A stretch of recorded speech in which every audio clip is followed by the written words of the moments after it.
Elmer Mendoza, con esta novela Balas de Plata, ganó el premio Tusquet, justamente. Es obviamente la editorial Tusquet una de las más prestigiosas de habla hispana, y el hecho de haber obtenido su premio a través de esta novela Balas de Plata también lo ubican dentro del panorama literario latinoamericano como uno de los nombres más importantes. También uno de los especialistas en novela negra, y por ese motivo es que en el marco de la Feria Internacional del Libro que está finalizando este fin de semana, para El Observador TV es un privilegio tenerlo. ¿Cómo estás? Un gusto recibirte. Estoy muy bien. Me encanta la ciudad, me encanta este país. ¿No conocías Montevideo? Primera vez que estoy acá. ¿Parecido a qué de México es? De México, pues quizá un poco a Puebla, ¿no? Esa majestuosidad en el centro de la ciudad, los edificios, sobre todo los edificios antiguos, que además muy bien conservados, los que he visto, y parecido un tanto a Puebla.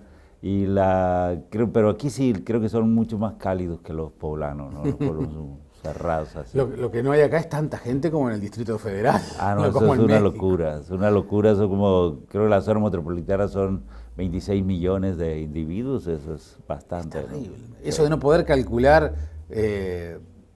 demoro media hora en llegar a tu casa y podés demorar 3, porque el tránsito, la locura, la gente, es todo como demasiado vertiginoso, ¿no? Cansador, agobiante. Sí, muy agobiante, y yo no vivo ahí, pero ellos han creado como una forma de vivir, de adaptarse, que tiene que ver con los manejos de las distancias y los relojes, y que es realmente fabulosa, pero viéndola de fuera, yo ni loco me voy a vivir ahí, ¿no? Sí, pero de todos modos, tu forma de escribir es una forma de escribir muy vertiginosa. Quizás no tu forma de vida, pero sí tu forma de escribir. Se ha elogiado mucho tu estilo, frases muy cortas, oraciones hasta de una palabra o un par de palabras, y entonces es, uno diría, un piñazo tras otro. ¿Qué te condiciona a escribir de esa manera? ¿El género narrativo de novela, de relato negro, policial, la violencia, o la época en la que vivimos, que todo es rápido, es vertiginoso? Yo creo que es como, ya ves que todos los autores tratamos de hacernos de una concepción de por qué escribimos como lo hacemos, y creo que es muy difícil conseguir explicarlo, pero te puedo decir, yo lo que he hecho le he puesto nombre después, cuando he tenido que responder preguntas. Entonces, hay, por ejemplo, una cosa que yo llamo el elemento entrañable, es decir, tengo que poner algo en mi discurso con que el lector se enganche. Por ejemplo, todas mis novelas tienen una banda sonora, con canciones de rock que todo el mundo identifica. Entonces eso muy Murakami. Sí, pero Murakami me copió, soy mayor que él. Y creo que me lee en francés, algo así, ¿no? Y entonces digamos, desarrollar eso implica también buscar la manera de cambiar el ritmo narrativo. Y entonces, para cambiar el ritmo narrativo, pues bueno, yo concebí el nombrar.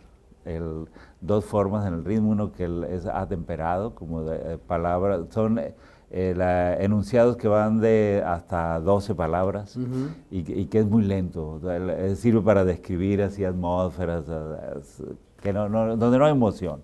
Pero cuando tú quieres que tu lector, además de que se emocione con lo que le estás contando, que se emocione cómo está leyendo lo que le estás contando, entonces sí hay que utilizar un ritmo golpeador así, que así le llamo yo, un ritmo de golpe. Y eso utilizo expresiones que van desde una palabra hasta más o menos 4 o 5. ¿Sinaloa en tu vida? Pues ahí nací, ahí vivo, ahí me he desarrollado, ¿no? Ahí trabajo, todo esto, y pues es como, no sé, más que un accidente, digamos. Hoy Sinaloa, en las crónicas periodísticas, es sinónimo de violencia. ¿Cómo se hace para convivir con eso? Pues tenemos muy mala prensa, Sí, porque nosotros hemos generado mis paisanos han generado lo que sería el narcotráfico industrial, es decir, el establecimiento de rutas que después se han asociado con los colombianos para que la usen ellos, pero sobre todo la forma de ingresar millones de dólares al país, ¿no? Ahora dicen que son más de 42.000 millones de dólares los que ingresan al año, imagínate. Es tanta plata que no me lo puedo imaginar. Sí, bueno, eso es lo que es ingresa. inimaginable. Exacto, más que el petróleo, más que los migrantes, todos esos tipos. Entonces, pues bueno, ellos están ahí, tienen una historia y la mayoría de los jefes, digamos, emblemáticos nacieron en mi región. Y todavía hay varios que están operando, que han nacido ahí, entonces, pues ni modo, cargamos con eso.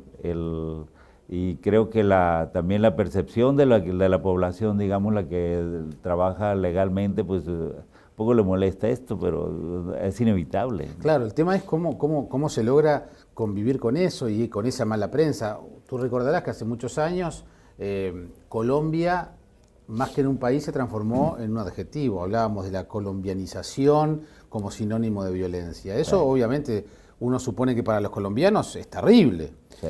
Eso ya mutó y ahora, lo hablábamos recién con nuestro compañero Mariano López, el propio presidente de la República, José Mujica, aquí, para hablar de la preocupante cantidad de ajustes de cuenta que hay, de asesinatos que el gobierno dice que son ajustes de cuenta, habla de asesinatos a la mexicana. ¿Cómo te llevas tú, inclusive como intelectual de Sinaloa, con esos conceptos? No, pues son inevitables, digamos, explican una conducta delictiva. Y pues yo creo que es oportuno, aunque digamos, yo no lo utilizaría el término, pero yo creo que eso explica para una persona que no sea mexicana, es un comportamiento de las bandas. Creo que el estilo de las bandas es cruel, y sobre todo es muy rápido, es decir, alguien está marcado, no le dan un día, ya, y eso podría ser la característica. Y creo que lo que sí no han hecho, que hicieron los colombianos, es la utilización de las bombas, es decir, no son masivos. Si le tocó de mala suerte a alguien estar ahí sobre el que van, pues sí se lo cargan, ¿no? Pero generalmente no ponen bombas, porque hay una tradición de respeto pues al individuo legal que no tiene nada que ver, y que es una de las cosas que se han roto en los últimos tiempos. A veces, sobre todo por etapas, que no hemos estado, digamos, no nos hemos sentido lo suficiente seguros en nuestros movimientos. No obstante, ahora, ya con la toma del poder del presidente Peña Nieto, creo que estamos regresando a eso, cuando menos en donde yo vivo, en Sinaloa. ¿Hay un combate? ¿Ustedes sienten que hay una intención o un interés, o efectivamente hay políticas de combate o de control a esa violencia desenfrenada? No, claro, pero yo creo que ahora estamos en una etapa que tiende al control. O sea, están llegando a acuerdos.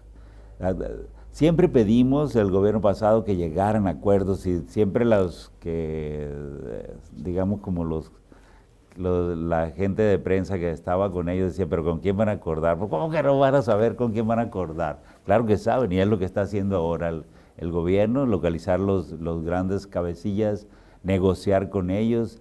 Sé que se entregó Guzmán, que era el más fuerte.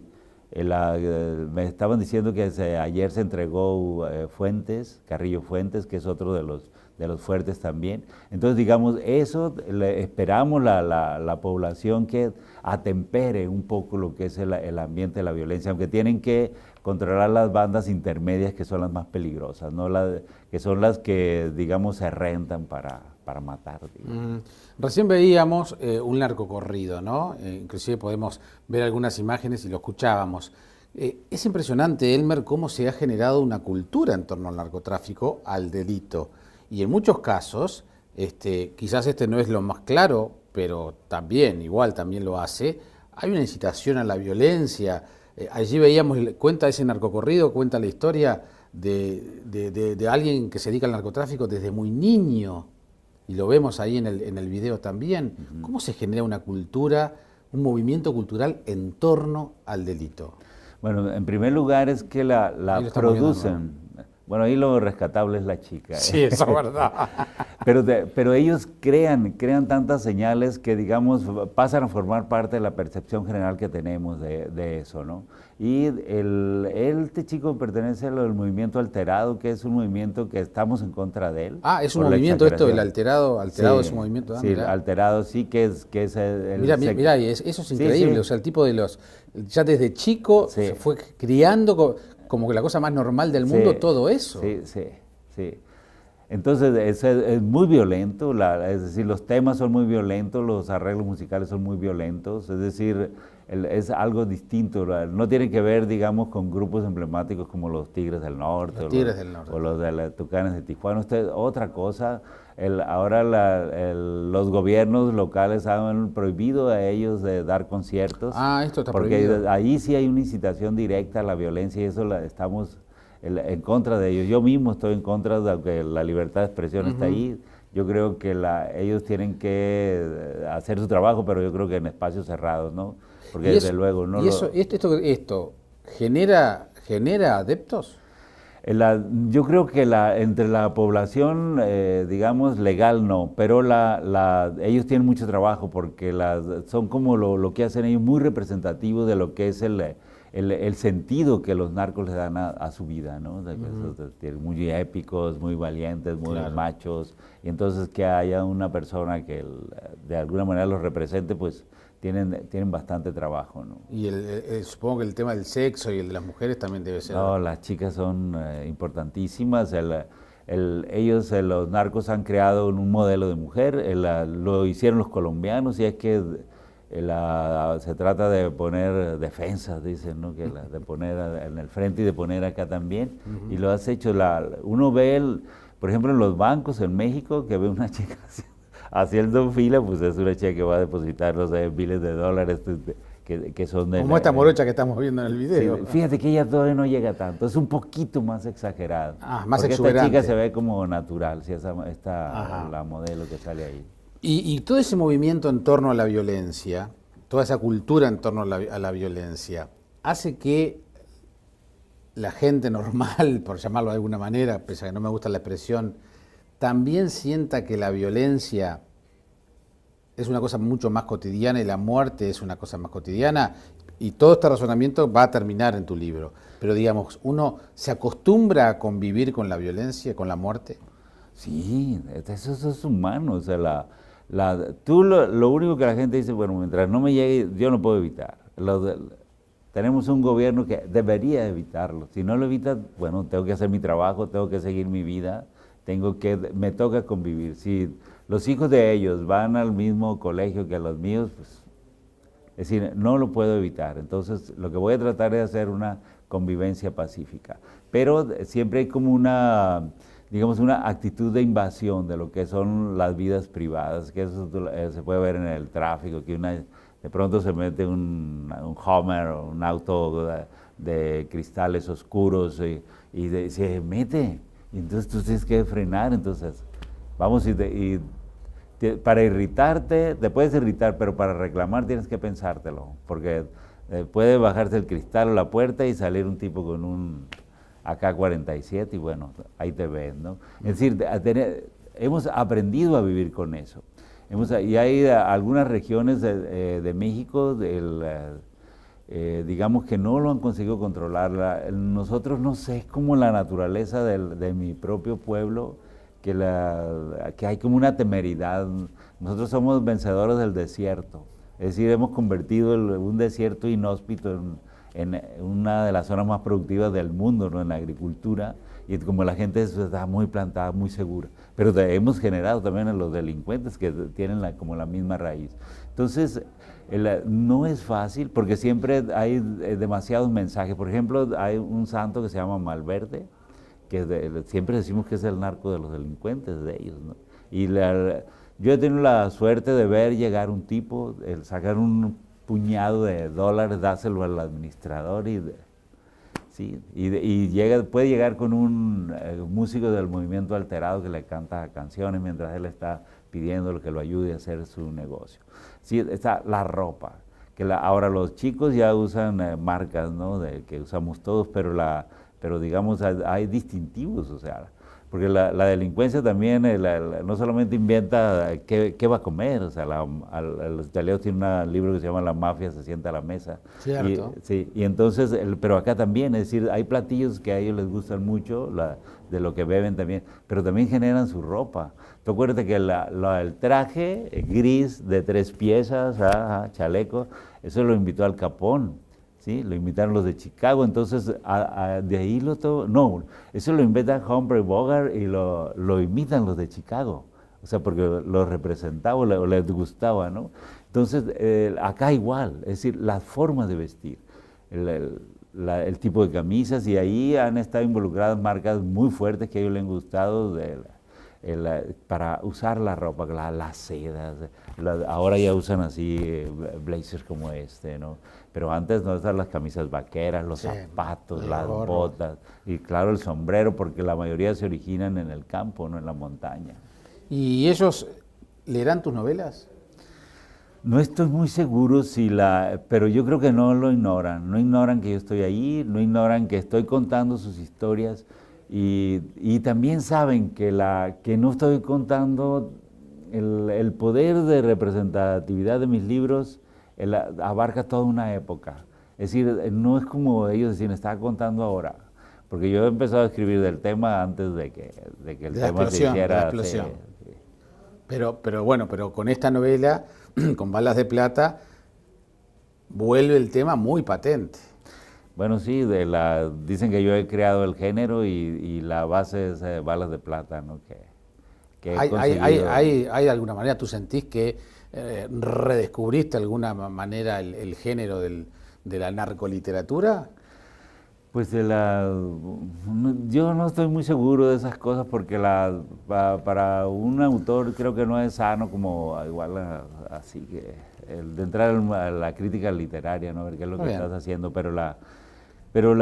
yo le tengo desde el principio, desde que yo decidí ser escritor cuando tenía 28 años, dije yo voy a hacer algo, porque vengo de la escuela de Joyce y de la escuela de Dashiell Hammett por el otro lado, y entonces era como, ¿cómo puedo contar aventuras, pero sin, digamos que tanto puedo mover la matriz de James Joyce para contar aventuras? Entonces eso es lo que hago, y entonces, pues sobre eso sí, como que con los años tengo esa idea y ya como que es natural a la hora que estoy escribiendo, ¿no? ¿Y tú crees como narrador, como un hombre que trabaja con la ficción, porque por más real que pueda ser, no deja de ser una ficción, porque los escenarios serán muy reales, pero es una ficción, ¿tú crees en la posibilidad de que la ficción de la literatura pueda modificar la realidad? No creo que puede dar algunas ideas, pero la realidad la hacemos los varones. Pero mira, tengo un ejemplo de Émile Zola.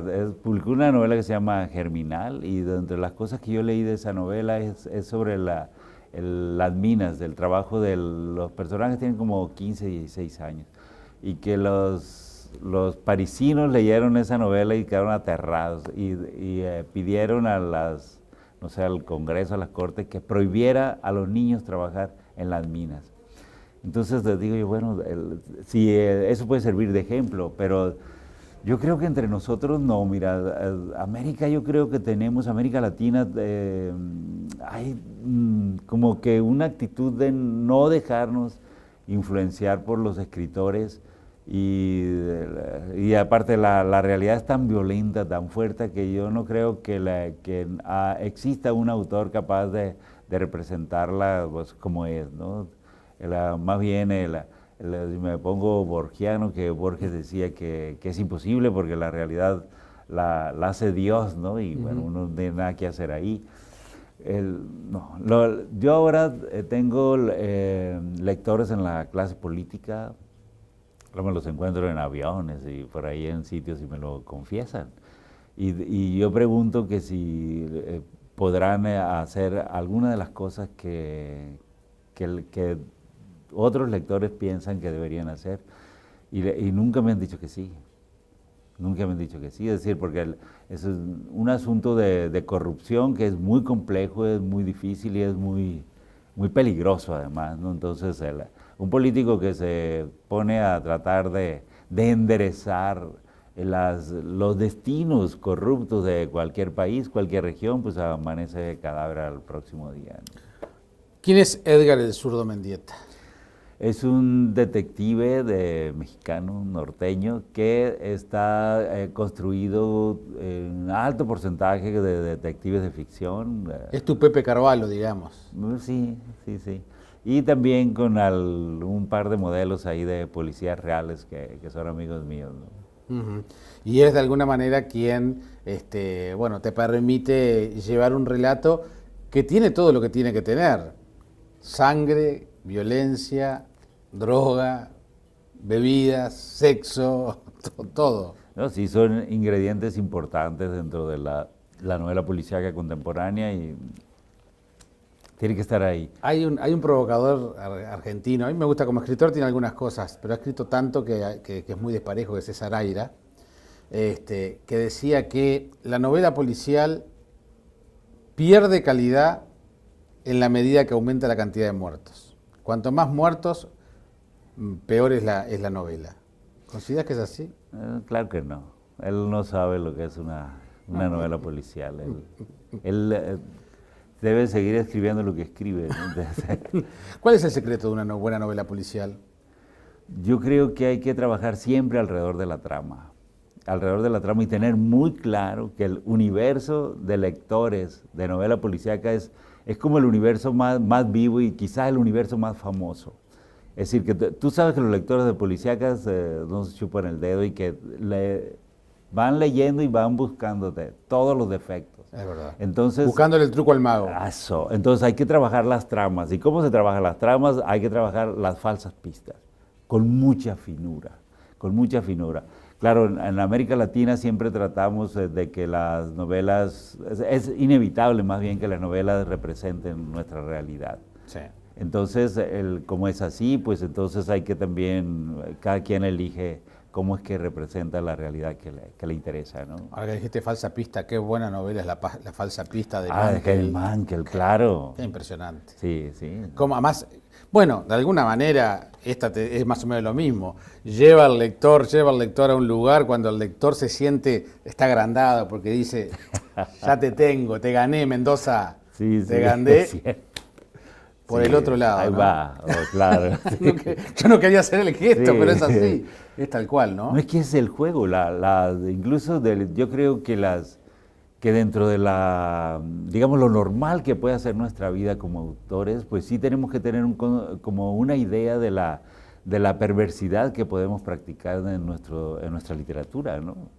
Y hay un pacto con el lector también de cierta morbosidad, justamente por todo eso. No, sí, por la perversión, o sea, ¿qué es lo que le gusta? ¿Qué es lo que hay que compartir? ¿Cómo lo comprometes? Porque bueno, yo dice que soy un escritor de lenguaje, todo mi trabajo con el rescate del lenguaje de la calle y de que eso que incluso me llevó a la Academia Mexicana de la Lengua, ¿no? Entonces, pero digamos, el lector va a eso no le interesa. El lector de policíaca está viendo cómo me va a ganar, cómo tiene que descubrir mi culpable en la página 76. Y claro, como yo lo sé eso y como es algo que yo practico como lector de policíacas, digo, que conmigo tú te vas a tardar un poco más. Tenés que ir hasta el final. Sí. El libro se abre con una frase de Einstein que dice: la vida es peligrosa, no por los hombres que hacen el mal, sino por los que se sientan a ver qué pasa. Es esto que estás diciendo. Gozamos de puro morbosos que somos. Claro, pero además la mayoría de las sociedades son acomodaticias, o sea, Hay grandes problemas. Yo hablo de mi país. Tenemos 50 millones de pobres. Oye, los que gobiernan, a veces gobiernan otro país. No se les olvida eso, se les olvida. ¿Sí? Yo soy promotor de lectura y yo trabajo con esos sectores. Y ahí, siempre que voy con ellos, veo cuál es el otro México, un México que duele, ¿sí? Un México duro, un México que tenemos que sacar de ahí.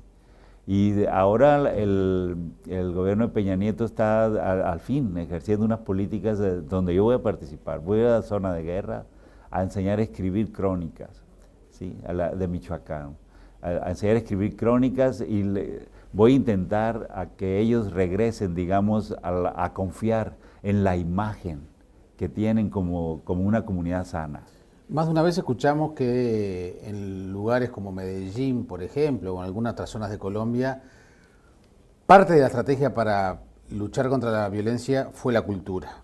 Fueron los libros, fue la literatura, fue la poesía, festivales de poesía en estadios, etcétera, etcétera. ¿Es posible eso? ¿Crees que esa es una herramienta útil para luchar contra la violencia? Sí, en eso sí creo, pero creo que tenemos que estar ahí. Tenemos que mostrar, tenemos que estar con ellos. Ellos solo no lo consiguen. Le podemos instalar la mejor biblioteca que se te ocurra y no pasa nada. Es decir, no pasará a ser un edificio, hay que construirlo. Que eso sí lo hicieron en Medellín. En Medellín localizaron sitios como, digamos, donde era necesario crear estos centros culturales. Y lo hicieron y yo creo que está funcionando. ¿Tú ya has participado de estos talleres o que estás contando? Sí. ¿Y qué sensación tenés? ¿Has tenido miedo, por ejemplo? Sí. ¿Por qué? ¿En qué circunstancias? Porque no te creen. En primer lugar, la gente no te cree y la gente cuando no te cree, pues te agrede. Te agrede y ahí se hace como lo que se percibe es que te odian y quieren que te vayas. Fíjate, yo tengo muchas ventajas. En primer lugar que soy moreno, en primer lugar que yo vengo de un barrio bravo, y entonces cuando me ponen duros los chicos, por ejemplo, los chicos que están presos, inmediatamente empiezo a hablar en jerga, y se quedan desconcertados. Claro, la diferencia entre ellos y tú es que ellos tienen seguramente decenas de muertos. Eso. De muertes encima. Sí, exacto. Yo tengo otra, pero tengo la misma matriz, vengo de donde mismo. Entonces, cuando empiezo a hablar, terminan por creerme. Porque te sienten como uno de ellos. Exacto. Y muchas veces, cuando salen libros, van a mi oficina a decirme lo que se me ofrezca.